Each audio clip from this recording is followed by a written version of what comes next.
നമ്മളുടെ നീറ്റ് എക്സാമിൻ്റെ ഡേറ്റൊക്കെ ജൂലൈ 17 വന്നു കഴിഞ്ഞു. അപ്പോൾ ഇനി നമ്മൾ എന്താണെങ്കിൽ നമ്മൾ ഏറ്റവും ബെസ്റ്റായിട്ട് പഠിക്കുക എന്നുള്ളതാണ്. അപ്പോൾ ഈ കുറച്ച് സമയം കൊണ്ട് എങ്ങനെ പഠിച്ചാലാണ് നമുക്ക് എന്ത് കിട്ടുക, നമ്മളെ നമുക്ക് നീറ്റ് ക്രാക്ക് ചെയ്യാൻ പറ്റുക, നീറ്റ് 2022 ക്രാക്ക് ചെയ്യാൻ പറ്റിയ ഒരു നല്ല റാങ്ക് കിട്ടുക അല്ലേ? അപ്പോൾ അതിന് നമ്മൾ എന്താ ചെയ്യേണ്ടത്? അപ്പോൾ ഫസ്റ്റ് നമുക്ക് ചെയ്യാനുള്ളൊരു കാര്യം എന്ന് പറഞ്ഞിട്ടുണ്ടെങ്കിൽ നമുക്ക് എല്ലാം വായിച്ചു തീർക്കാനുള്ള സമയമില്ല അല്ലേ?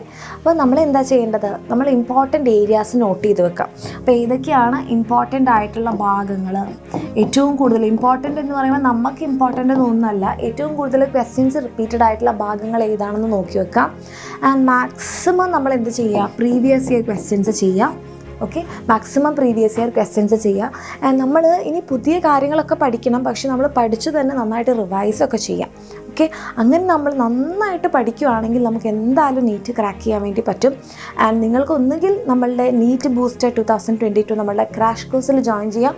അവിടെ നമ്മൾ +1 +2 complete syllabus plus previous year questions ഒക്കെ പഠിപ്പിക്കുന്നുണ്ട്. അപ്പോൾ നിങ്ങൾക്ക് ഒന്നുകിൽ നമ്മളുടെ നീറ്റ് ബൂസ്റ്റർ 2020 നിങ്ങൾ ജോയിൻ ചെയ്ത് കഴിഞ്ഞാൽ നിങ്ങൾ ഒന്നും കൊണ്ട് വിഷമിക്കേണ്ട, നമ്മളെല്ലാ കാര്യങ്ങളും നമ്മൾ നോക്കുന്നതായിരിക്കും. അതല്ല നിങ്ങളൊരു ക്രാഷ് കോഴ്സിലൊന്നും ജോയിൻ ചെയ്യുന്നില്ല, ഇനി അടുത്ത തവണ നോക്കാം എന്നാണെന്നുണ്ടെങ്കിൽ നമ്മൾ ഏറ്റവും ബെസ്റ്റ് ട്രൈ കൊടുക്കണം അല്ലേ? അപ്പോൾ അതിന് വേണ്ടിയിട്ടാണ് മിസ് പറയുന്നത്, ഒന്നുകിൽ നമ്മൾ ഇമ്പോർട്ടൻ്റ് ആയിട്ടുള്ള ഭാഗങ്ങളൊക്കെ നല്ലതായിട്ട് നോക്കുക, പ്രീവിയസ് ഇയർ ക്വസ്റ്റ്യൻസ് മാക്സിമം ചെയ്യുക കേട്ടോ. മാക്സിമം പ്രീവിയസ് ഇയർ ക്വസ്റ്റ്യൻസ് ചെയ്യുക. ഏതെങ്കിലും ഭാഗങ്ങൾ നിങ്ങൾക്ക് അറിയാത്തതായിട്ടുണ്ടെങ്കിൽ ആ ഭാഗങ്ങൾ കുറച്ചുകൂടി സ്ട്രെസ് കൊടുത്തിട്ട് നോക്കുക, പഠിക്കുക.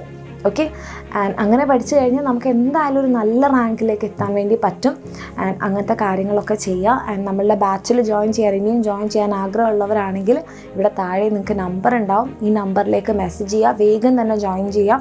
നമ്മളുടെ ബാച്ചിൻ്റെ കൂടെ നിങ്ങൾ ജോയിൻ ചെയ്യുന്ന സമയത്ത് നിങ്ങൾക്ക് പ്രീവിയസ് ഇയർ ക്വസ്റ്റ്യൻസിൻ്റെ ബുക്കൊക്കെ ഫ്രീ ആയിട്ട് കിട്ടുന്നതായിരിക്കും, സ്റ്റഡി മെറ്റീരിയൽസ് ഇൻക്ലൂഡഡ് ആണ്. സോ അങ്ങനെയാണെന്നുണ്ടെങ്കിൽ നിങ്ങളൊന്നുകൊണ്ട് വിഷമിക്കേണ്ട, നമ്മൾ ഏറ്റവും നിങ്ങളുടെ കാര്യം. അതല്ല എന്നുണ്ടെങ്കിൽ എന്ത് ചെയ്താൽ മതി, നന്നായിട്ട് പഠിക്കുക.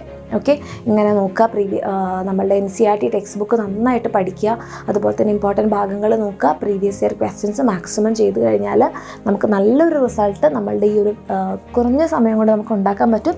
പക്ഷേ അത് നമ്മൾ മാക്സിമം എഫേർട്ട് എടുക്കണം. അപ്പോൾ അങ്ങനെയൊക്കെ ചെയ്ത് എല്ലാവർക്കും നല്ലൊരു റാങ്ക് തന്നെ കിട്ടും. അപ്പോൾ എല്ലാവർക്കും ഓൾ ദി ബെസ്റ്റ്.